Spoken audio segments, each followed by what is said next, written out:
Muy buenas noches, amigos. Bienvenidos a la emisión estelar de TVC Noticias, finalizando esta semana laboral. Aquí, lo más destacado del día.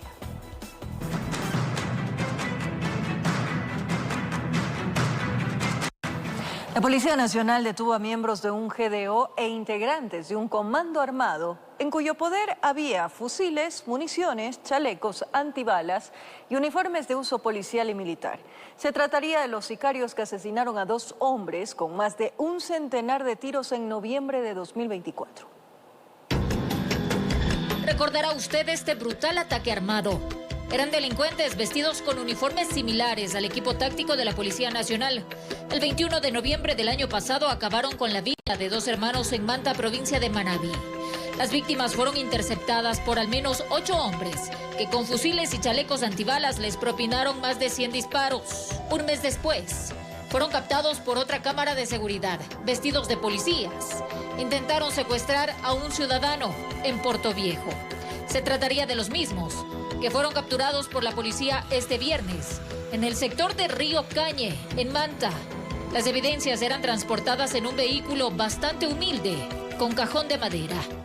Se neutraliza al personal que estaba ahí, 2 sujetos, el mismo que portaban 2 fusiles. Ellos eran los centinelas. Inmediatamente los uniformados procedieron a hacer un allanamiento y encontraron en una casa de madera todos estos fusiles con decenas de cartuchos listos para ser utilizados. 5 fusiles con sus alimentadoras y munición 5.56, munición potente.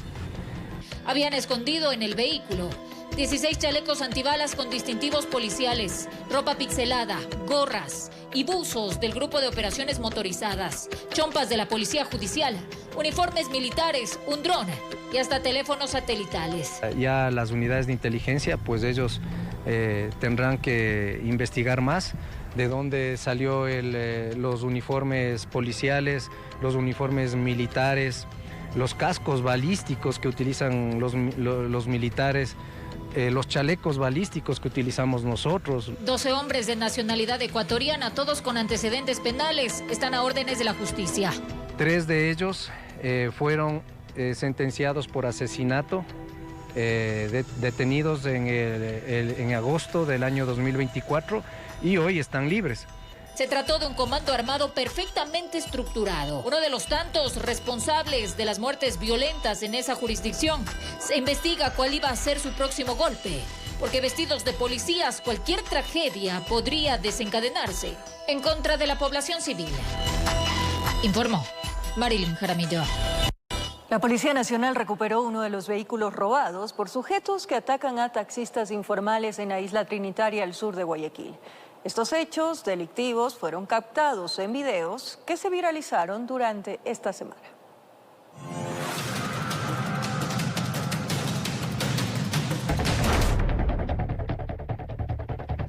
Este es el momento en el que se comete el asalto y robo al conductor de un taxi informal, quien es atacado en Pandilla. Y aquí está el mismo vehículo que fue recuperado por la Policía Nacional a pocas cuadras, la Cooperativa Desarrollo Comunal de la Isla Trinitaria. Se realizó los operativos pertinentes, pocas horas después se pudo dar con el paradero de este vehículo, se recuperó este vehículo reportado ya como robado y desde ahí estamos haciendo múltiples operativos. Por ahora no hay detenidos, pero las imágenes son analizadas por las unidades investigativas de la institución del orden para capturar a esa agrupación delictiva integrada también por mujeres que solicitan carreras mediante aplicaciones o en diferentes sectores de la urbe porteña. Y cuando llegan a esa esquina los amenazan de muerte. Por lo general participan mujeres, toman la carrera y les conducen a estos sectores conflictivos. Aquí hay personas que están observando, que ya están observando que ingresa ese vehículo y ahí les amedrentan con armas de fuego y les roban los vehículos. Por eso se han desplegado diferentes operativos en barrios conflictivos de ese populoso sector del sur de Guayaquil y se pide a los taxistas que tengan precaución cuando se dirijan hacia esta zona. Tenemos una participación muy alta en delitos en lo que es adolescentes, ¿no? 16, 15, 16, 17 años se ven inmiscuidos en este tipo de delitos. Del otro caso en el que asimismo se viralizó esta semana, en el que se suben los antisociales a un carro rojo. Aún se desconoce qué pasó con la víctima y también con el automotor, pero ocurrió en el mismo lugar, informó Charlie Pisa. Un presunto delincuente fue abatido por la Policía Nacional en la provincia del Oro. Según la policía, el antisocial pretendía robar a un comerciante cuando fue descubierto por los agentes del Grupo de Operaciones Tácticas Motorizadas, iniciándose un enfrentamiento armado que terminó en la baja del sujeto. Sucedió en Machala. En el video se observa el momento que el policía y el presunto antisocial corren por las calles Colón y Pichincha, y fue en esta última donde el cuerpo del joven cae pesadamente. Un disparo del uniformado había frenado su huida. El delincuente inmediatamente procede y dispara en varias ocasiones contra él, sin considerar la gran cantidad de personas que había aquí en el lugar. Según el jefe de policía, minutos antes del fatal desenlace, el agente del Grupo de Operaciones Tácticas Motorizadas se había percatado que una persona estaba siendo intimidada con un arma de fuego. Inmediatamente intervino, pero el sujeto armado hizo caso omiso a la orden del oficial y corrió disparando. Nuestro compañero, precautelando la integridad de las personas del lugar, no responde inmediatamente hasta que tuvo la oportunidad y hace un uso progresivo de la fuerza, un uso legal de la fuerza, y procede a neutralizar al infractor. Al parecer el impacto fue en la cabeza, por lo que quedó mal herido en la calzada. Junto a él estaba el arma de fuego utilizada en el cruce de balas. Los uniformados, al verlo en esta situación, le brindaron auxilio. Inmediatamente se le ha proporcionado la ayuda de una ambulancia y fue trasladado hasta una casa de salud. En el hospital los médicos solo comprobaron su fallecimiento. Minutos después, familiares lo identificaron como Axel Duval Ganchoso Perea, conocido con el alias Jeremy, de 19 años, quien tenía antecedentes penales por robo en el año 2024. Informó Richard Ceballos. Más adelante, atención, el Pleno del Tribunal Contencioso Electoral ratificó la destitución de los 4 consejeros de la denominada Liga Azul, quienes incurrieron en una infracción electoral grave. Les tenemos los detalles en breve. Por agua, aire y tierra, miembros del bloque de seguridad intervinieron en el Guasmo Sur en busca de integrantes de una agrupación delictiva que se asienta en la zona. 16 personas fueron aprehendidas, mientras que otras 31 fueron retenidas para las investigaciones. Con una balacera que se dio la noche del jueves en el Guasmo, arrancó la operación Apolo 5 en esa zona del sur de Guayaquil, donde 3 hombres resultaron heridos tras enfrentarse a tiros con la policía. En la intervención, los uniformados usaron drones, un helicóptero que sobrevoló el lugar e incluso en lanchas recorrieron el manglar cercano, porque algunas de las casas allanadas contaban con salida directa al agua. 47 personas en total fueron retenidas en barrios como Punta Recha, Puerto Licita y Cristal. A 16 de ellos los atraparon con armas y drogas. Además, 31 personas estaban en 3 clínicas clandestinas de rehabilitación que también fueron intervenidas. A ellos los retuvieron algunas horas para una verificación de antecedentes penales. De aproximadamente 1000 servidores policiales con apoyo de la Fuerza Naval, intervenimos este sector importante donde posiblemente estaría actuando la GDO, Los Lagartos. El tipo de actividad ilícita que venían cometiendo es el asalto, robo, secuestro, extorsión, tráfico de sustancias y tráfico de armas. Aproximadamente tenemos el resultado de las personas aprehendidas, 16 aprehendidos, 3 de ellos que se encuentran hospitalizados porque en la intervención que tuvimos el día de ayer, nuestro personal policial fue recibido a bala. Entre lo decomisado se detectó drogas, equipos electrónicos, municiones, 10 armas de fuego y más de 30 armas traumáticas, que según agentes podrían ser modificadas con un cañón que permita disparar balas reales, informó Carolina Pimentel.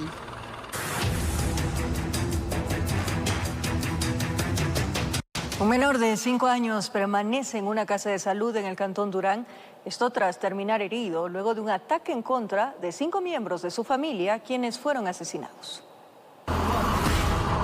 Resultó complicado contar la cantidad de orificios que quedaron sobre la pared de ladrillos del domicilio. Las puertas metálicas también fueron perforadas por las balas. Se trató de un ataque sin misericordia de inocentes. El suceso se registró alrededor de las 20 horas con 30 minutos de este jueves 30 de enero. Testigos señalan que minutos antes vieron la presencia de un auto gris parqueado en los exteriores del domicilio, ubicado al pie de la avenida Humberto Ayala de la Ciudadela Ferroviaria. De pronto, desde su interior se bajaron unos sujetos desconocidos, tocaron a la puerta exigiendo que abran porque supuestamente era parte de un operativo policial, aunque no portaban uniformes. Se dice que buscaban a alguien, a una persona habitante de aquel domicilio, pero que no lo encontraron. Llenos de furia, de rabia, de impotencia por no concretar su misión, descargaron sus armas en contra de la familia presente. 9 personas se encontraban en el sitio, 3 lograron esconderse y no se dejaron ver, pero las balas cayeron sobre los otros 6. En el ingreso quedaron los cuerpos de padre y madre. Adentro estaban 2 hombres sin vida. En otra habitación había una joven mujer herida de gravedad y un niño de 5 años llorando por los impactos en una de sus piernas. La dama y el bebé fueron ingresados de inmediato hasta un hospital donde se reportó la muerte de aquella mujer, quien sería la madre del infante. Unidades policiales se encontraban cerca del sector y avanzaron de inmediato hasta el sitio de los hechos. Allí alcanzaron a observar cuando el vehículo gris de los criminales salía a gran velocidad. Así se dio paso a una persecución que incluyó disparos hasta que arribaron al sector de Los Almendros. En el sitio lograron detener a uno de los ocupantes del auto, pero el resto logró escapar. Informó José Morales. El terror aéreo continúa azotando los Estados Unidos. Esta vez una avioneta se estrelló en un área comercial en la ciudad de Filadelfia. Las autoridades confirmaron la existencia de víctimas mortales. Les contaremos los detalles más adelante. En la vía Guayaquil-Salinas, el conductor de un automóvil murió calcinado cuando se impactó contra un camión. El siniestro ocurrió la tarde de este día viernes. Aproximadamente a las 18 horas de este viernes, un siniestro de tránsito ocurrió en el kilómetro 108, en la vía Guayaquil-Salinas, a la altura de la comuna Río Verde, donde un camión y un automóvil colisionaron, ocasionando una llamarada en plena carretera. El auto pequeño se ha impactado con el camión.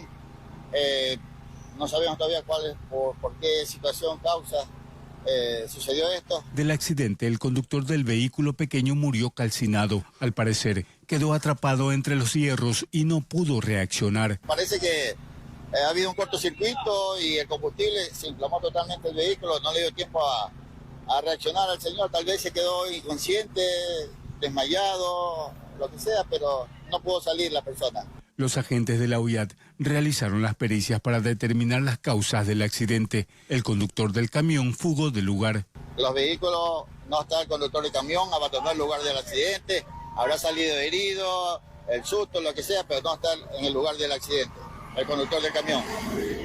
Los vehículos van a ser, porque es accidente de tránsito con consecuencias fatales, van a ser trasladados al Centro de Retención Vehicular de aquí de Santa Elena. Después de realizar los trabajos de extricación y experticias, la vía fue despejada al tránsito vehicular.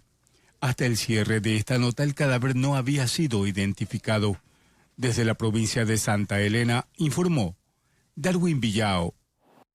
Más de 700 muertes violentas se registraron hasta el 31 de enero, convirtiendo a este mes en el de mayor número de homicidios en 14 años.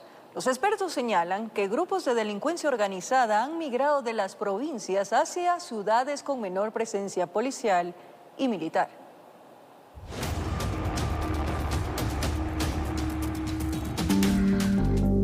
Entre los más recientes hechos sangrientos, en el Ecuador, la masacre de 5 miembros de una misma familia en Durán a manos de desconocidos. Semanas atrás en Ambato, cuerpos ejecutados con armas de fuego fueron encontrados a filo de carretera, causando miedo y zozobra en la comunidad. Son algunas de las estampas que ha dejado un enero calificado como el más violento desde que se registran este tipo de muertes en el país. De acuerdo a los datos de las autoridades, en 2022 se registraron 315 víctimas, En 2023 el número subió a 516. Para el 2024 el número de muertes violentas disminuyó ligeramente a 502, mientras que en enero del 2025 731 personas han perdido la vida, un aumento de más del 68%. ¿A qué obedece este alarmante incremento? Se debe a la migración, es parte del problema que trae consigo la migración delictiva, porque anteriormente estas bandas estaban operando en el litoral ecuatoriano, pero hay una presión fuerte de la fuerza pública, y lo que genera que automáticamente se dé esta migración hacia ciudades en donde no existía este nivel de violencia. La poca presencia de miembros de seguridad en provincias como Cotopaxi, Tungurahua o Chimborazo han permitido que grupos delincuenciales organizados ganen terreno en estos lugares. El éxito está en cambiar a presencia disuasiva permanente. Lo que se necesita es un patrullaje de 24 horas al día y posteriormente a esto programas de fortalecimiento social. En promedio en el Ecuador, durante el mes de enero, una persona fue asesinada por cada hora del mes. Estadísticas alarmantes que, de acuerdo a expertos, si no se toman correctivos necesarios, podrían incrementar. Podríamos considerar que esos mismos números pueden incrementarse, porque si no se toman acciones o medidas, pues quiere decir que el crimen organizado va a seguir posicionándose de mejor manera.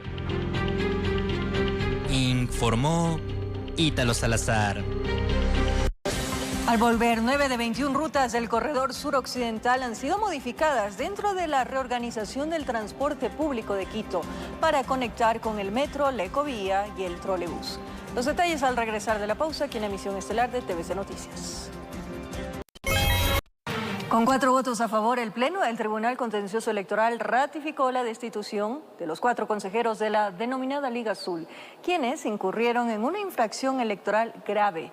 La sanción incluye el pago de una multa de $31.500 y la suspensión de sus derechos de participación durante 4 años. 45 minutos le tomó al Pleno del Tribunal Contencioso Electoral ratificar la sentencia previa emitida por el juez Fernando Muñoz en contra de los consejeros Eduardo Franco Loor, Yadira Saltos, Augusto Verduga y Bielka Párraga, integrantes de la denominada Liga Azul, por su cercanía con el movimiento político Revolución Ciudadana, y que a la final fue la causa por la que los jueces electorales decidieron su destitución.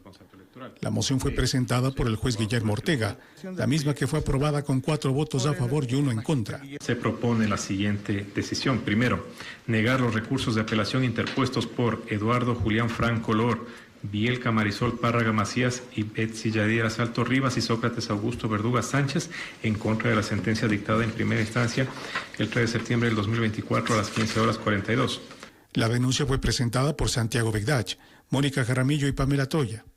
Una vez conocida la sentencia, los denunciantes afirmaron que se hizo justicia y que se respira aires de institucionalidad en el país. Este no es un triunfo de quienes hicimos esta denuncia, sino que es un triunfo para la democracia, para la justicia, para el respeto hacia la ley, para el derecho. O sea, realmente esto es realmente muy importante porque es una gran lección. Aparte de la destitución, la sentencia incluye una multa de 70 salarios básicos unificados, es decir, $31.500, los mismos que deberán ser cancelados en un plazo de 6 meses. Asimismo, la pérdida de derechos de participación por los próximos 4 años. Esto debe quedar súper claro para la ciudadanía. Las elecciones a consejeros y consejeras al Consejo de Participación Ciudadana y Control Social tiene que darse totalmente ajeno a partidos políticos. 3 de los 4 consejeros destituidos, más la consejera Nicole Bonifaz, tienen un proceso pendiente en la Corte Constitucional que podría concluir con una doble destitución para Franco Loor, Verduga y Saltos. Quienes asumirían los cargos vacantes son Gonzalo Albán, Piedad Cuarán y Ángel Chela. Informó Miguel Ángel Bedoya. Mediante un comunicado, la Corte Constitucional informó que sobre la demanda de inconstitucionalidad presentada en contra de los decretos 494 y 500, por medio de los cuales se designó a Cynthia Helibert como vicepresidenta y posteriormente se le hizo el encargo de la presidencia de la República, el Pleno de este organismo ya tomó una decisión el pasado 23 de enero. Sin embargo, se encuentran reuniendo los requisitos procesales de ley previos a notificar a las partes. La justicia rechazó el recurso de apelación presentado por el ex vicepresidente Jorge Glass en contra del presidente Daniel Noboa, que busca se le conceda el salvoconducto para dejar la cárcel La Roca, donde se encuentra recluido y no puede salir del Ecuador para viajar a México, país que le concedió asilo. La jueza del Tribunal de la Corte Provincial del Guayas inadmitió esta acción de protección basada en que no tenía la competencia para conocer la causa y que los hechos referidos ocurrieron en la ciudad de Quito y no en Guayaquil.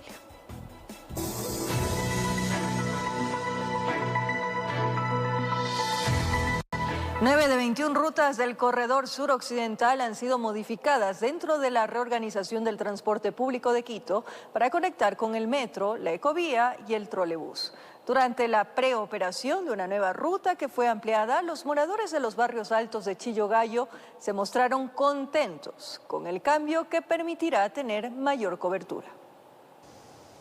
Es la ruta 3 del corredor suroccidental que conecta el sur de la ciudad con el centro y norte a través de la avenida Mariscal Sucre. Esta ruta tenía su recorrido desde el barrio La Esperanza en Chillogallo hasta Santa Rita en el sur. Un recorrido que dejaba algunos barrios fuera y cuyos moradores tenían que caminar largas distancias para tomarlo. 12 barrios que han pedido el mejoramiento de la ruta R3, toda vez que anteriormente no podíamos acceder a un sistema adecuado de transporte, tenían que trasladarse por cuadras para poder acceder al bus. Que la ruta que teníamos era muy corta. Se ha habido muchos casos de robos a las 5 de la mañana que la gente tenía que bajar desde la parada que estamos ahora hasta La Esperanza, y en la noche igualmente subir pasado las 9 de la noche es muy peligroso.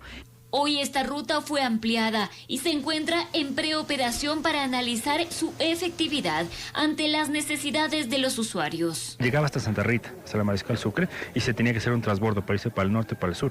Ahora lo que hacemos es, la ruta llega directamente a la estación Magdalena en un solo viaje, ¿no es cierto? Y eso hace que primero sea más eficiente, se reduzcan tiempos de viaje. Durante estas pruebas, los usuarios se mostraron satisfechos con el servicio que les permite hacer menos transbordos y optimizar su tiempo y recursos.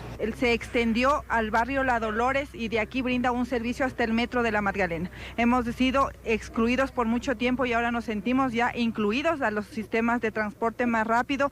Estamos muy contentos con esta nueva ruta. Con la implementación de este sistema de transporte también estamos siendo integrados a los diferentes sistemas de transporte público de Quito. Esta es una de las 9 rutas de las 21 que tiene el corredor que han sido modificadas en el marco de la reorganización de rutas y frecuencias que busca conectar a los sistemas y subsistemas del transporte público con el metro, trole y ecovía. Nosotros técnicamente tenemos una propuesta de todo el Distrito Metropolitano de Quito, pero ya uno cuando va a territorio, cuando se sienta a conversar con la gente, se ve la prioridad, digamos así, o la pertinencia de hacer una u otra modificación. Hay muchas que de pronto en la parte técnica decimos se puede hacer, pero en la parte operativa la ciudadanía tiene otras necesidades. Entonces en ese camino, en la socialización, se pueden ir modificando esas rutas, esas propuestas, y se va acordando con la comunidad la mejor forma de darle servicio. Además, para hacer más eficientes las rutas, ya que muchos hacen recorridos similares, causando tráfico sobre todo en el sector de los túneles. El no pasar ya por los túneles también a nosotros como transportes también es un beneficio para no tener ese embotellamiento que tenemos. El gasto operativo disminuye kilómetros y obviamente disminuye el gasto operativo. Cambios similares se empezarán a realizar en las rutas de Conocoto, Tumbaco y El Quinche. En Quito informó Adriana Rojas. La Secretaría Nacional de Gestión de Riesgos informó sobre el sismo de 5.5 grados en escala de Richter ocurrido hoy en territorio ecuatoriano, con epicentro a 38 kilómetros de Napo, en la provincia de Tena. Según datos del Instituto Geofísico, el movimiento telúrico registrado a las 18 horas con 2 minutos fue seguido por 2 réplicas de 4.2 y de 3.4 grados. Tras el sismo, el EQ 911 ha coordinado la atención de 7 alertas, incluyendo el desmayo de una estudiante, 2 personas con convulsiones, daños estructurales en una institución pública de Tena y un corte de luz en la misma ciudad.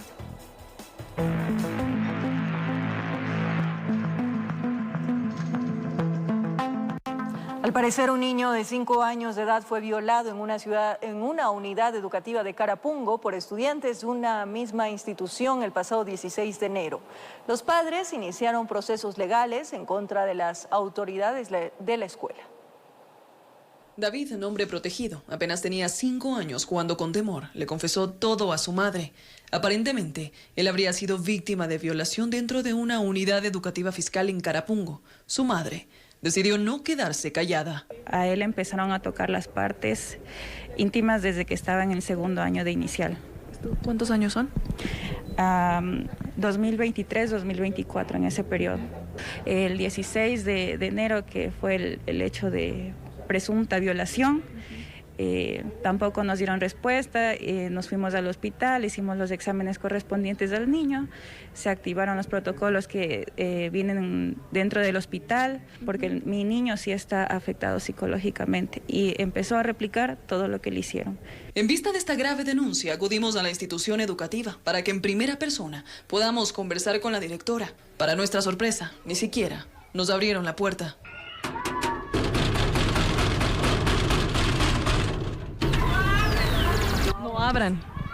No abran. Se acaba de escuchar que alguien dijo que no abran. Imagínense ustedes, sin respuesta, sin directora, no nos dicen nada. Que por favor tomen cartas sobre el asunto, porque no es un caso así pasajero, es un caso grave, donde incluso muchas mamitas ya no les van a enviar a los niños a la institución. Yo por lo menos mi hija ya no va a venir a la escuela hasta que me digan la verdad, porque ningún profesor sabe nada. La denuncia de una presunta violación a David ya está en manos de Fiscalía. Los padres de la víctima solicitan que se haga justicia y que se investigue el procedimiento de las autoridades en este particular caso. ¿Pero qué dice el Ministerio de Educación? Hemos iniciado ya los procesos administrativos correspondientes. Hay un marco legal y hay una norma que nos obliga a tomar acciones inmediatas con las personas involucradas, con quienes han realizado, para poder realizar la investigación del caso y establecer si es que se cumplieron o no los protocolos, si es que se activaron o no las rutas necesarias, si es que todos hicieron lo que establece la normativa frente a estos casos, y de esa manera poder establecer si es que deben haber sanciones. Desde lo ocurrido, David salió de esta unidad educativa para no volver. Sus padres decidieron que debe continuar con sus estudios, por supuesto, pero en otra institución, mientras continúan todas las investigaciones. ¿Sucedía en los recreos, en los recesos, en las horas clase? ¿Usted sabe alguna de estos detalles? Sí, en los recesos. ¿Con niños de cursos superiores? Sí, de cursos superiores, incluso niños de su mismo nivel. Imagínese un niño de 4 o 5 años, escuchar de su boca que diga lo que le han hecho. Y finalmente, la familia de David espera que esta denuncia sirva para que una situación así no le vuelva a pasar a nadie más. Informó Mía Sabeli Carrera.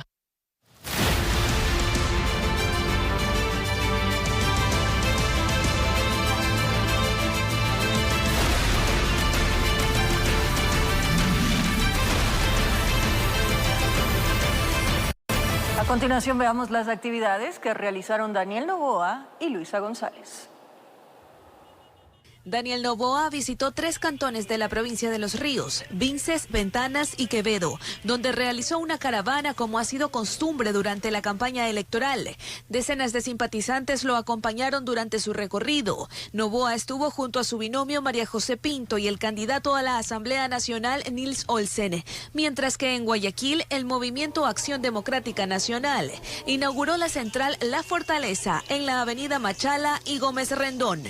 Mientras que Luisa González acudió al Guasmo, sur de Guayaquil, para exponer sus propuestas de campaña con los habitantes de ese populoso sector de la urbe. No ha tenido que regresar a su casa, mirar a los ojos a su mujer y decirle, mi amor, me despidieron.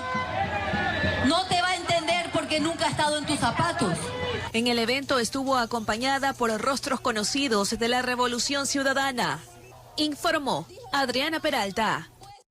El Consejo Nacional Electoral anunció que se ha completado el 100% de la impresión de los documentos electorales para las próximas elecciones presidenciales del 9 de febrero. El material incluye documentos, papeletas, plantillas en braille y señaléticas. Además, los kits electorales ya han sido distribuidos en 15 provincias del país. El mes de enero concluyó y con ello la impresión de los documentos electorales llegó al 100%. Desde el Consejo Nacional Electoral se dio a conocer que finalizó el proceso de impresión de más de 18 millones de documentos electorales y de 54.968.884 papeletas electorales, que se utilizarán en la jornada electoral del próximo domingo 9 de febrero. Así también se informó que se completó la elaboración de planillas braille y de la señalética que se instalará en los recintos electorales para garantizar el derecho al sufragio de los electores. Además, los paquetes electorales ya han llegado a 3 circunscripciones del exterior y en 15 provincias del país con custodia militar. De acuerdo al cronograma del CNE, el próximo jueves 6 de febrero se llevará a cabo la jornada electoral para las personas privadas de la libertad. Para el viernes 7 de febrero el sufragio lo realizarán las personas que por distintos motivos no puedan movilizarse y necesiten el voto asistido en casa. Y finalmente la jornada general se realizará el 9 de febrero, cuando los ecuatorianos nos demos cita nuevamente en las urnas, donde se elegirán binomio presidencial, asambleístas y representantes al Parlamento andino. Informó Ítalo Salazar. Revisemos el perfil y la trayectoria del candidato presidencial del Partido Socialista Ecuatoriano, Pedro Granja. Nombre completo: Pedro Javier Granja Angulo. Partido Socialista Ecuatoriano. Lista 17.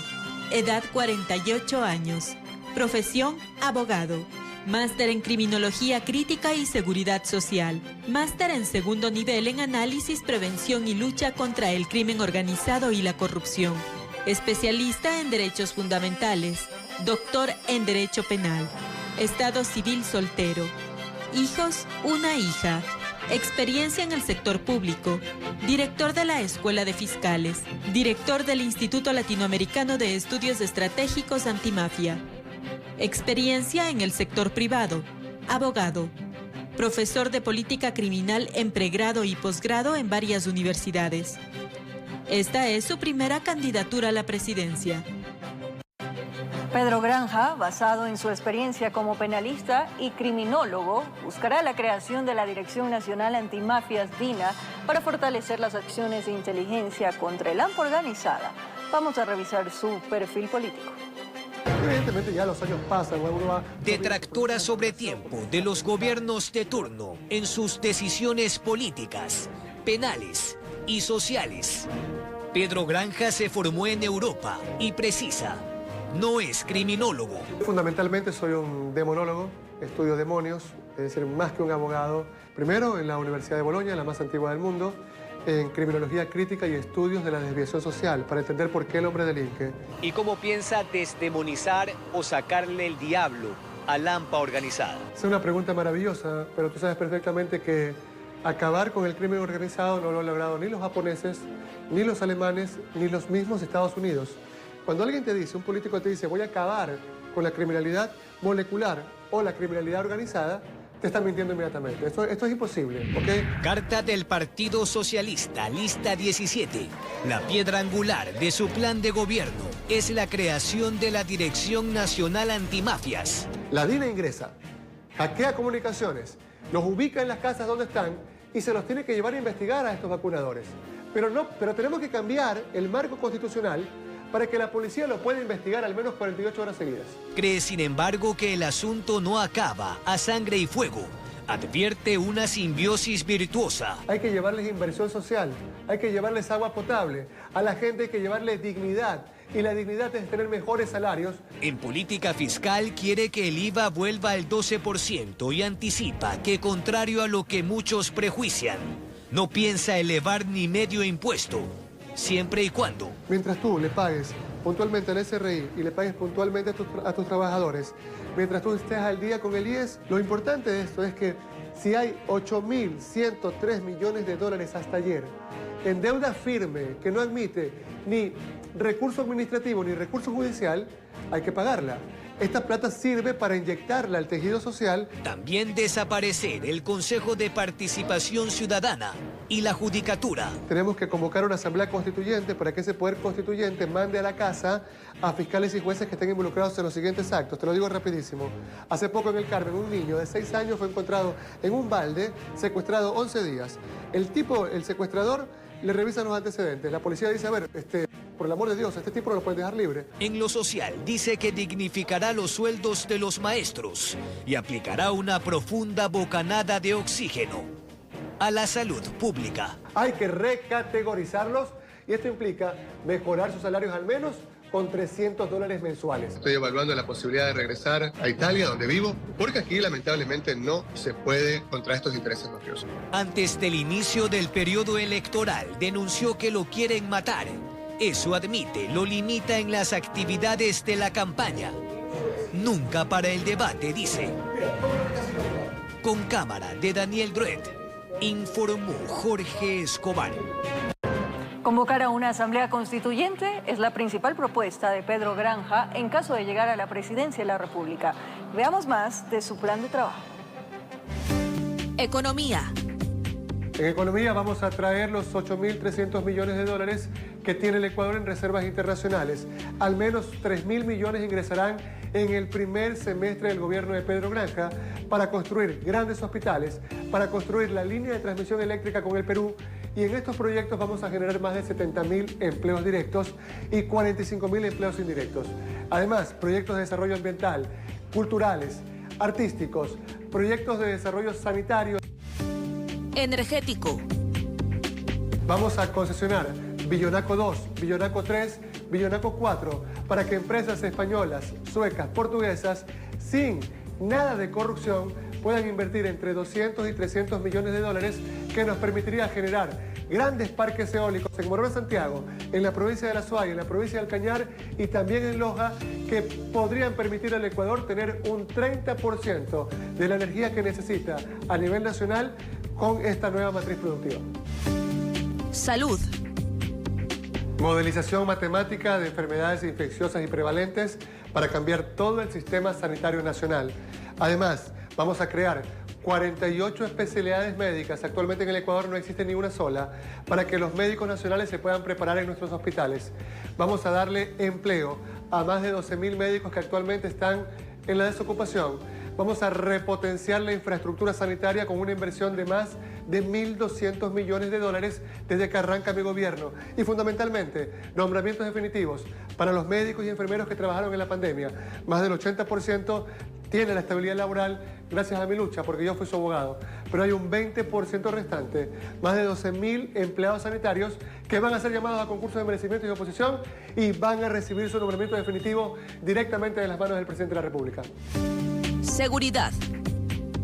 Vamos a crear la Dirección Nacional Antimafia, la DINA, con capacidad de fuego, movimiento y choque para desarticular a las principales redes mafiosas de los grupos de delincuencia organizada.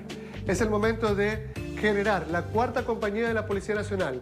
20.000 jóvenes ingresarán a formarse durante un año aprendiendo con los mejores expertos de Schengen y de Estados Unidos tácticas para enfrentar a la criminalidad organizada y fundamentalmente sacar, expulsar, acabar con todos los vacunadores y extorsionadores de Guayaquil y de las principales calles de Cuenca, de Puerto Viejo, de Manta, de El Tena. El Registro Civil se prepara para su tercera jornada extraordinaria de cedulación este sábado 1 de febrero, con la finalidad de que usted obtenga este documento de cara a los comicios generales de 2025 en la provincia de Pichincha.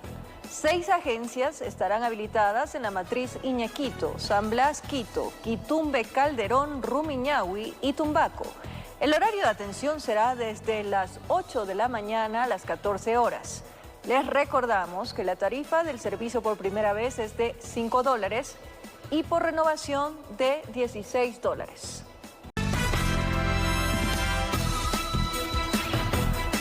Gracias por su sintonía en la emisión estelar de TVC Noticias. Un operativo interinstitucional descubrió varias viviendas que funcionaban como centros de rehabilitación clandestinos, donde se vulneraban los derechos de los pacientes, muchos de ellos en condiciones inhumanas. Además, en los allanamientos se encontraron armas y municiones.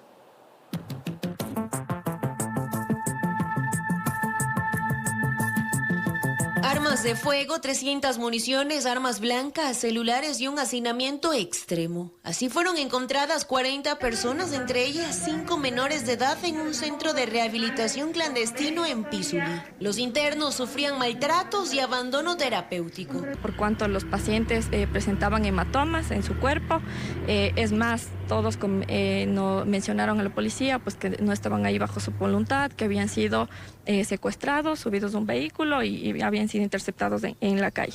Pero este no es el único caso. Luego de varias denuncias ciudadanas, alertaron sobre personas esposadas en el patio de una vivienda en Conocoto, lo que llevó a la Agencia Metropolitana de Control, Policía Nacional, Ministerio de Salud y ACES a inspeccionar el lugar. Se confirmó que operaba sin permisos y que, lejos de brindar ayuda, violaba los derechos de sus internos. Sí se había evidenciado, se entiende que de las casas aledañas que les bajan esposados, sí, que existe cierto tipo de tortura porque la gente que está dentro grita. Asimismo se ha verificado pues que la infraestructura no cumple, es una casa que está adecuada, no cumplen con protocolos de higiene ni tampoco de salud y ni de seguridad de los pacientes. Lo más alarmante es que este centro ha funcionado ilegalmente durante 9 años y ha sido clausurado en 2 ocasiones. Sin embargo, volvió a operar sin garantizar condiciones adecuadas para los pacientes, muchos de ellos menores de edad. Pues la Policía Nacional ha hecho la verificación de 5 menores de edad que se encuentran dentro del establecimiento y además de eso sabemos que está prohibido de que existan hombres y mujeres dentro del mismo establecimiento, lo cual también se ha podido hacer la verificación. No solo carecen de un plan terapéutico, sino que tampoco cuentan con la cantidad adecuada de camas para quienes buscan rehabilitarse. No cumplen con la cantidad de camas que se requiere, por tal razón se podría estar hablando de que existe hacinamiento. Actualmente existen 20 centros de rehabilitación en Quito, de los cuales 14 ya han sido clausurados, informó Ailis Morán. En la provincia de Los Ríos, una niña de 2 años de edad fue agredida brutalmente por un perro mientras caminaba con su madre hacia su casa. La infante sufrió varias heridas en su rostro y fue sometida a una intervención quirúrgica. Sus familiares piden justicia, puesto que los tutores responsables del can agresor no han respondido por el ataque.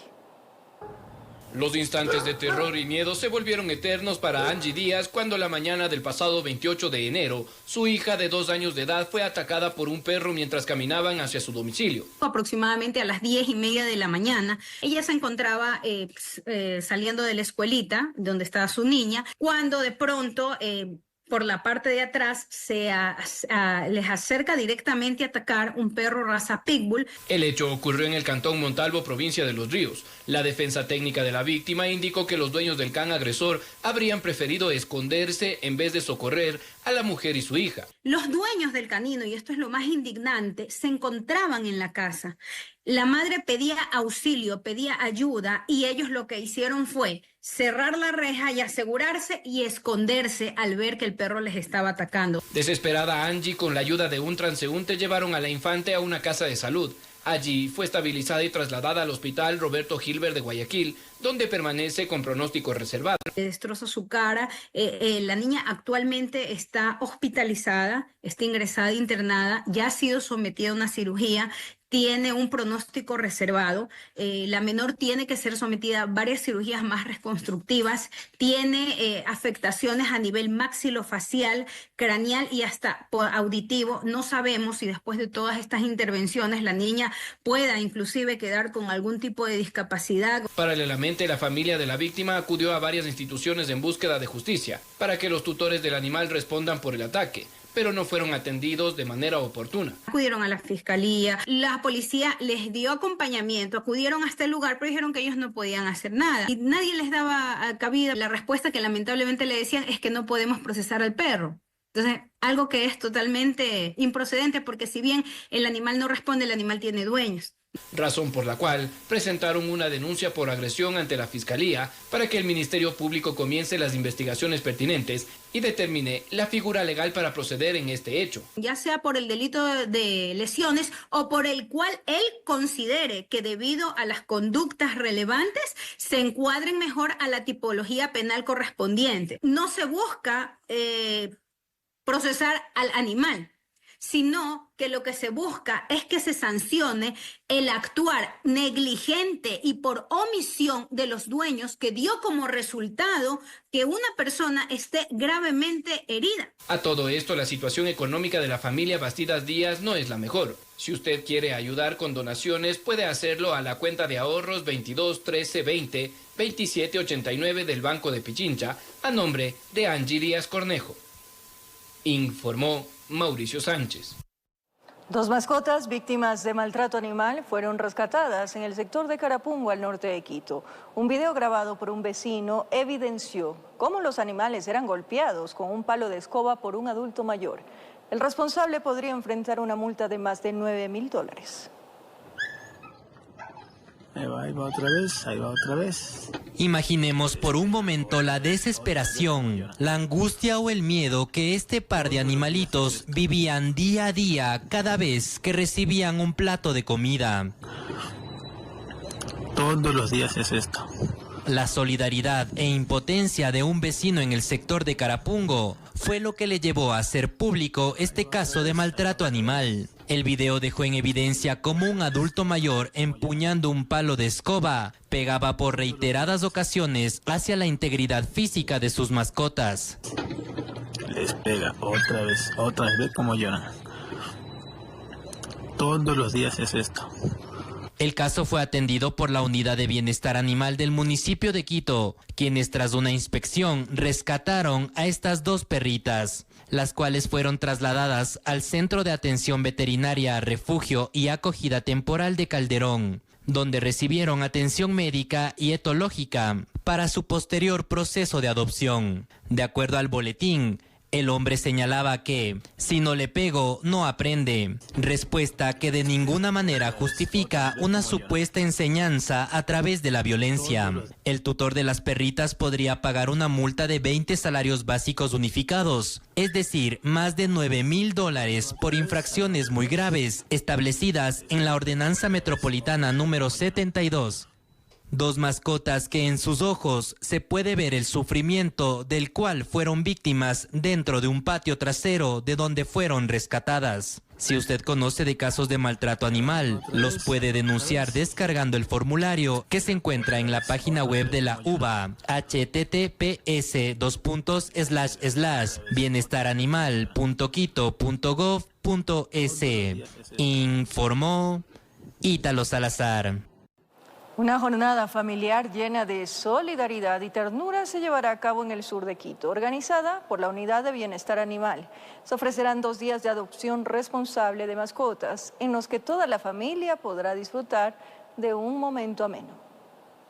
Si tu propósito para este 2025 fue conseguir al verdadero amor de tu vida, pues este fin de semana lo puedes lograr. Desde la Unidad de Bienestar Animal del municipio de Quito se realizará 2 grandes jornadas de adopción de mascotas en el sur de la ciudad. La primera de ellas será este sábado 1 de febrero en el conocido Parque de los Tubos, ubicado en la avenida Ajaví y Cardenal de la Torre. En este lugar existirán perritos y gatos que buscarán llenar tu hogar y corazón con el amor más sincero que una adopción puede dar. El segundo evento de adopción será el domingo 2 de febrero en Solanda, específicamente en el Parque Ecológico María Augusta Urrutia. Los 2 días de feria empezarán desde las 10 de la mañana y se extenderán hasta las 2 de la tarde. Un evento familiar que contará con actividades como caritas pintadas y colorear a Firu Firu. La invitación está hecha y si usted sucumbe ante los encantos de estos ladridos y ronroneos, recuerde que debe llevar una copia de cédula de identidad, una copia de planilla de servicio básico, además de una correa y un collar. De esta manera se garantiza que será parte de una adopción responsable y llenará su hogar de alegría con la llegada de un nuevo miembro de la familia. Informó Ítalo Salazar. Momento de despedirnos, amigos, que descansen este fin de semana, pero queremos invitarlos el día sábado y domingo 22 horas en vivo. Tendremos importantes entrevistas con los candidatos presidenciales para que conozcan sus propuestas. Les esperamos. Un abrazo grande.